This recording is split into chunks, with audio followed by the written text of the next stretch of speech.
સુરત શહેરમાં મુસ્લિમ સમાજ દ્વારા યુસીસી કાયદાનો વિરોધ કરવામાં આવ્યો। મુસ્લિમ સમાજના જિમ્મેદારી આગેવાનો દ્વારા ઉપલેટા મામલતદાર શ્રીને આવેદનપત્ર પાઠવવામાં આવ્યું અને યુસીસી કાયદાને પરત ખેંચવાની માંગ કરી હતી।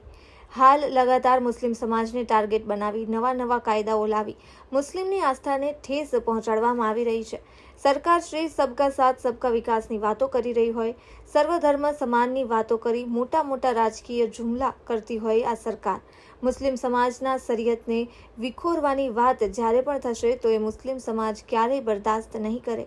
આવા કાયદા લાવી સંવિધાનને તાર કરી રહ્યા હોય, કલમ નંબર 14 અને 31 મુજબ સર્વધર્મને પોતપોતાના ધર્મ મુજબ પાડી શકે છે અને સાથે ટ્રસ્ટ વકફ બોર્ડ ઉપર પણ કાયદો લાવેલ એનો પણ ખુલ્લો વિરોધ કર્યો છે।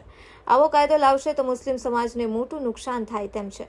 કાયદાકીય રીતે લડત કરીને આ કાયદો પાછો ખેંચવા સરકારશ્રીને અપીલ કરી છે। જો યુસીસી કાયદો પાછો ખેંચવામાં નહીં આવે તો જરૂર પડશે તો ગાંધી ચિંધ્યા માર્ગે આંદોલન પણ કરવામાં આવશે તેવી આગેવાનો દ્વારા ચીમકી ઉચ્ચારવામાં આવી હતી। રિપોર્ટર આસિફ ખોખર, ઉપલેટા, રાજકોટ।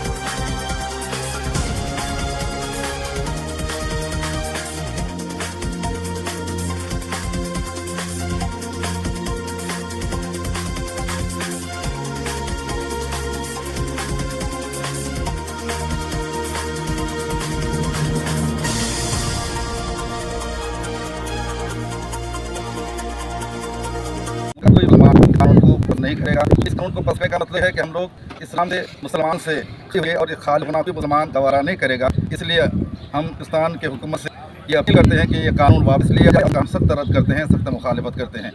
यूसीसी कानून नहीं होना चाहिए।